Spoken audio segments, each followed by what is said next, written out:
Kalo न जानति तव जननम Kalo न जानति तव समापनम दृष्टो मया तव महाकारः योगेश्वर काल काल योगेश्वर काल काल. Namaskaram, every one of you, and I'm extremely sorry that I'm not able to be physically there due to certain engagements here, but my heart is very much with you. I have followed the Kashmir situation since mid-70s.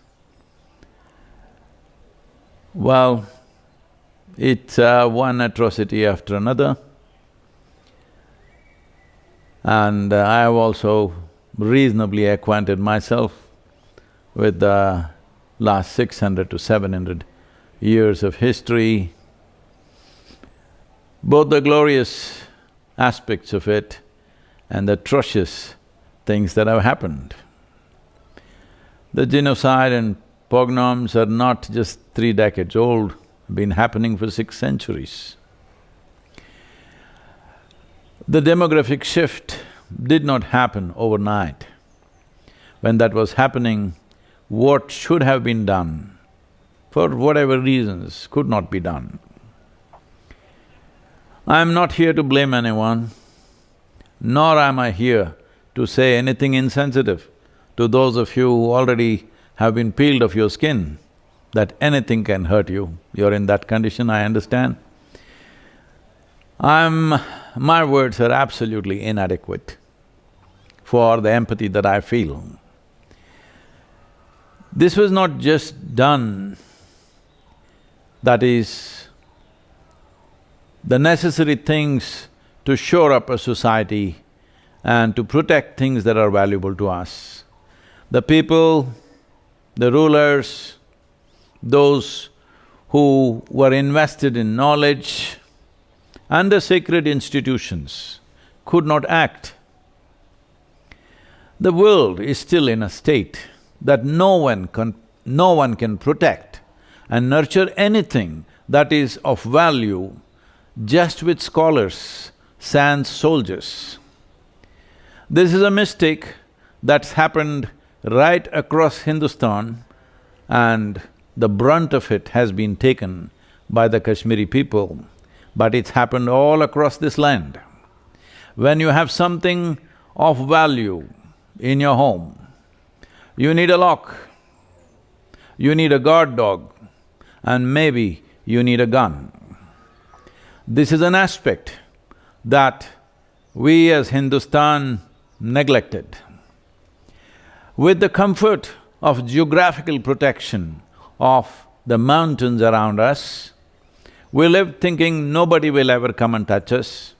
We invested in subtler aspects of life, but those who did not understand such things and those who had their own cruel agendas took advantage of us completely.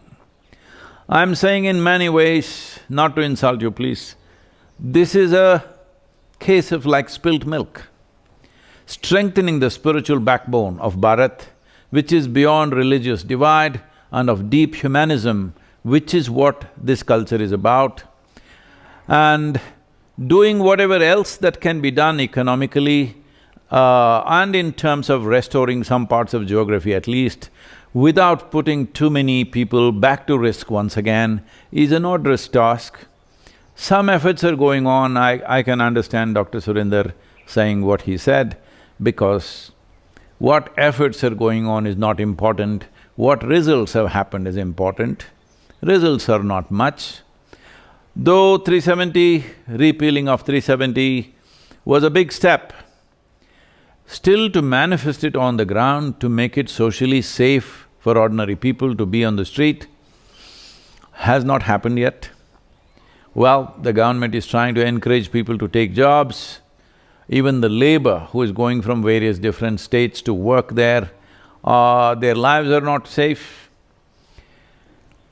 But at the same time, when nearly 85 to 90% of the population gets involved in something of this nature, very hard for security forces to control this. This needs a political and military solution. Military is out there, nearly close to 500,000 soldiers out there for many years, but you know the kind of international campaigns and narratives that have been built around you, as you already mentioned. So one important thing that I feel is, we must take charge of the narrative. Well, in recent times, some cinema has been made and well, it has brought some light to people, the generation of people, the next generation beyond me, did not even know that something like this has happened, it's brought forth. But I feel still we have not taken the narrative in our hands. Our time has definitely come where our identities of geography and ethnicity need to be transcended but not lost. An identity with precious knowledge that we hold is the way forward, because with this identity and this capability, we can be who we are, wherever we are. I'm not trying to write off Kashmir, please do not misunderstand me, because it pains me to see every couple of weeks or 3-4 weeks, we are seeing two Kashmiri Hindus shot dead here, there. For me, these are not numbers. These are people like you and me. Two people shot dead, oh, just two. It's not just two lives and two families and people connected with them, everything is gone. So one thing, this may look very meager to many of you, but I am thinking of long-term well-being of your community. We need to capture the narrative. Many more things have to be done. I think capturing the narrative, how to do it, if you are willing, I'm willing to spend a day with you, with a close group of people, how can we capture the narrative?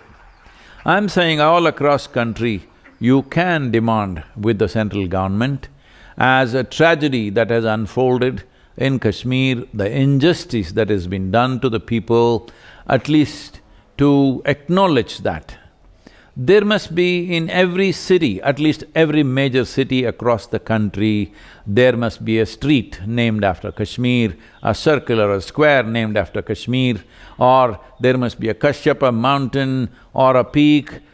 I know these are poor substitutes, but if we want the glorious and atrocious nature of Kashmiri history to be remembered, celebrated by all in Bharat, we need to create symbols.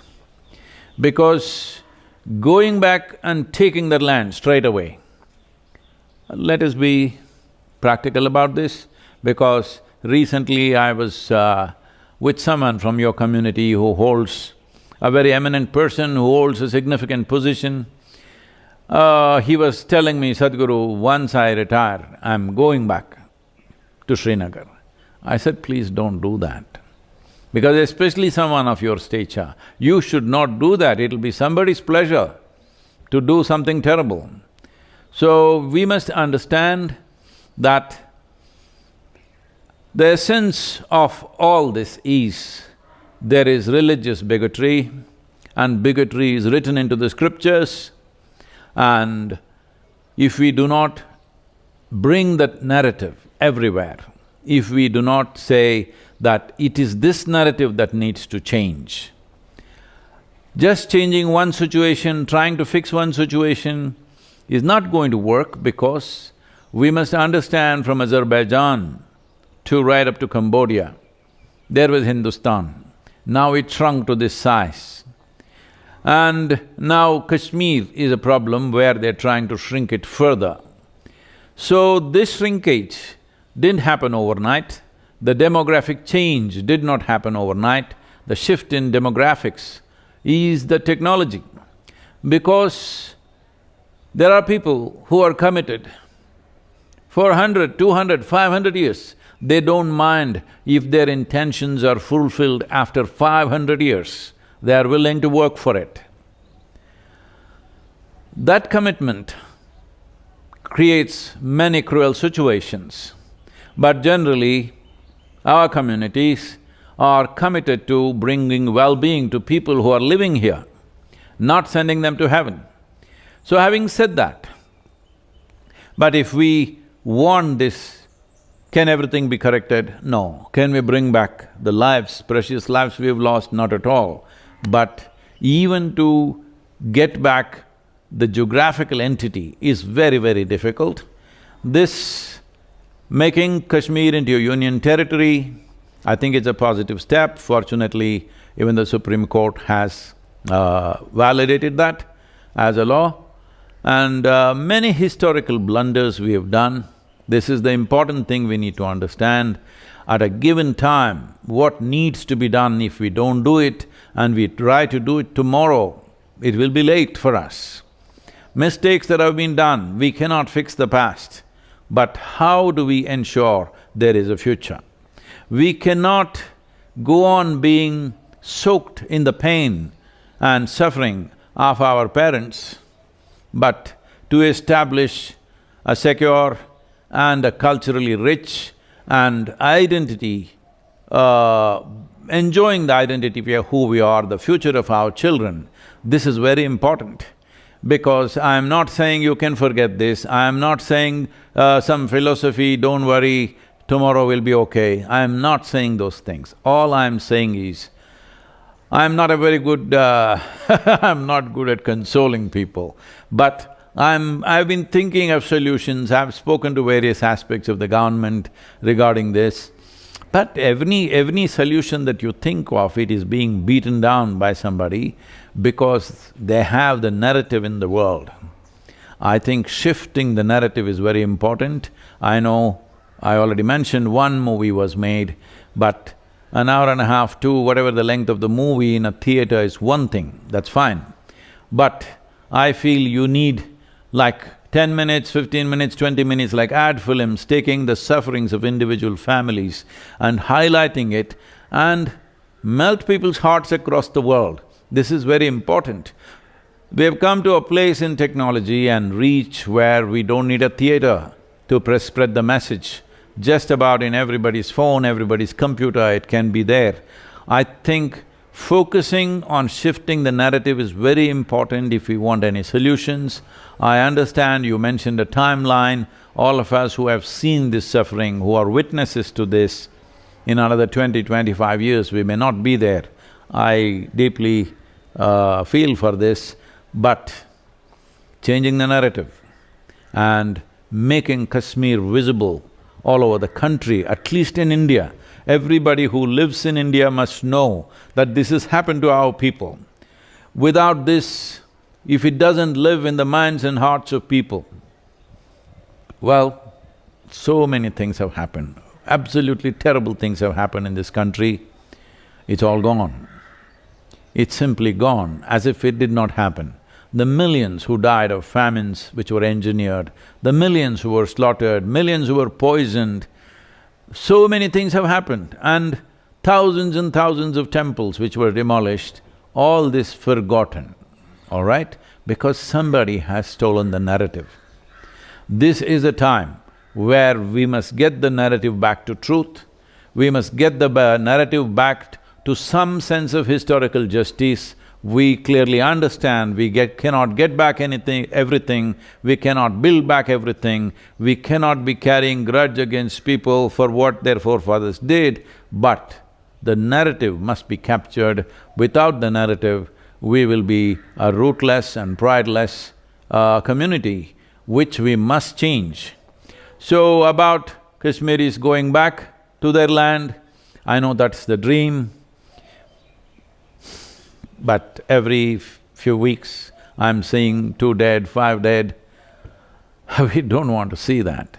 How to ensure this? Well, it is between military and politics, it needs to happen. Efforts are being made, but even if one person dies, We feel the effort is not enough. So many soldiers have laid down their lives, but it's not been enough. One fortunate thing is, in our neighborhood there is chaos, so the amount of support that was coming from there will be receding in the coming years, definitely. That we must make use of and ensure the cross-border support that was happening should be arrested. In arresting this, the internal security could be largely secured.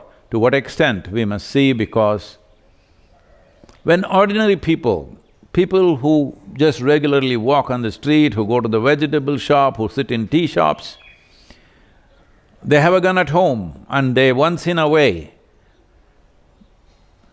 they fulfill what they think is their religious duty or whatever.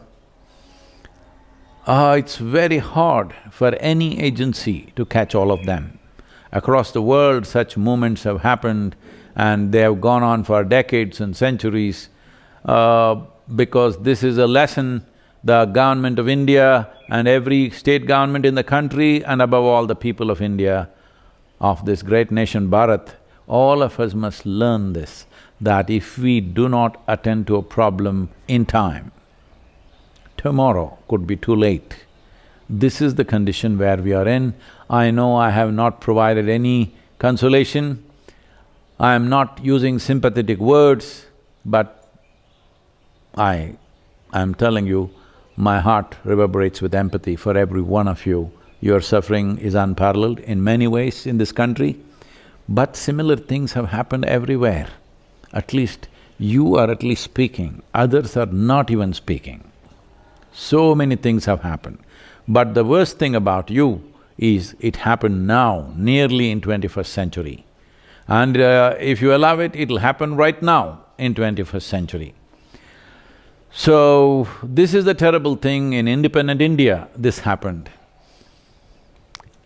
As I said, I have no adequate words either to express my empathy, nor do I have a hotshot solution, just like that, this is it.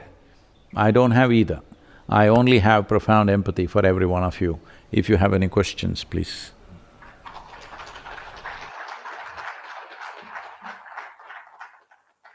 Sadhguru, that was awesome. As you said, we need to create symbols. We need to capture narratives. We cannot fix the past, but we can ensure future.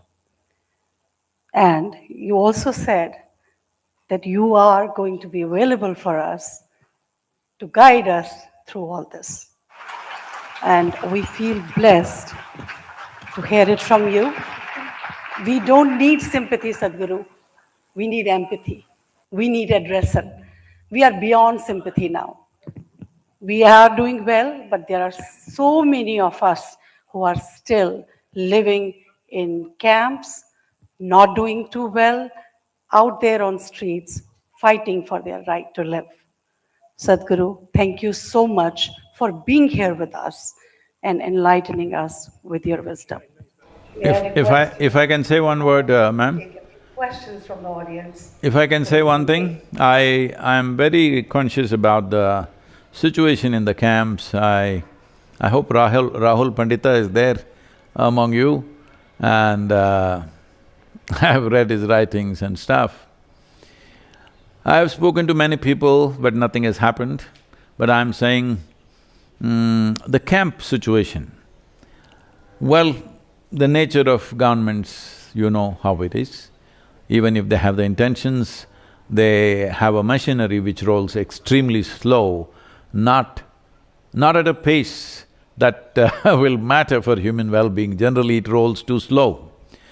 So having said that, I feel you can definitely, as many of you are entrenched in corporate world, you can recognize a corporation, because this camp doesn't take too much.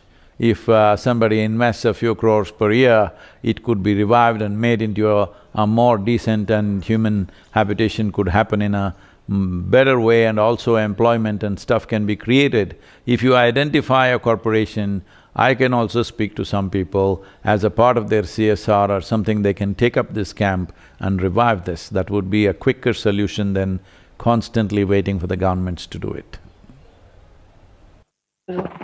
That's exactly what we are asking for. We're not asking for sympathy. We want people to be with us. Priyatosh ji has a question for you, Sadhguru. Pranam Sadhguru ji. The question I have is related to what everybody knows about, which is we are a rootless community now.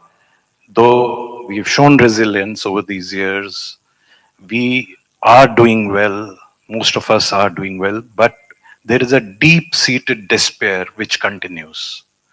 Sadhguru, can you please suggest the way forward and how to overcome this trauma? As I said earlier, that our identity, because this is happening everywhere, even if there are no atrocities of this kind, in spite of that, it is happening to all communities around the world. Our identities of geography is being transcended, and our identities need to shift to our culture, our spirituality and the knowledge base that we hold. If we do this, one of the things that we can do is all the Kashmiri Hindu youth can get involved in this. If you want the first one, I will provide you the base and the entire infrastructure that is needed for you. If you want to come and do, let's say, a one-day Kashmir day in the south, we will provide you everything that you need, present your literature, present your art, music, everything, and let people come to know, and also the stories, but let the stories be of the beauty and the power of Kashmiri culture, not just of the terrible things that have happened. That also need to be said, but it's important that people vibe with you for who you are, not for just what happened, what was done by somebody else to you. What you have done with yourself, which is of significance, it's the land of Kashyap. Kashyapa is one of the 7 sages. As you know, we celebrate Adi Yogi and the 7 sages, and we are doing a process, and some research is going on to identify the footprint of 7 sages across the world, in North Africa, in South America, in Central Asia, Southeast Asia, and of course in India. We are making efforts towards that, and if you bring the knowledge, the culture, if you cannot bring all of them as one big festival, if you bring literature, we'll provide you a base in southern India. If you bring music, we'll provide you a base, or if you come as one cultural fest, it's fine. But I'm sure similar things can be done all over the country to start with, and also around the world it can be done. But it's very important that this happens in India, that you present yourself so that the youth will not live in despair. The youth will have something to do, and this will also be a very important part of shifting the narrative.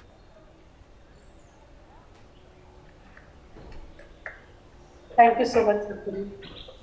Yes, that's the kind of help, that's the kind of support we need and needed from you. You being the spiritual guru, we look forward to interact with you personally and get to the real solutions, so we go back to our Kashyap land.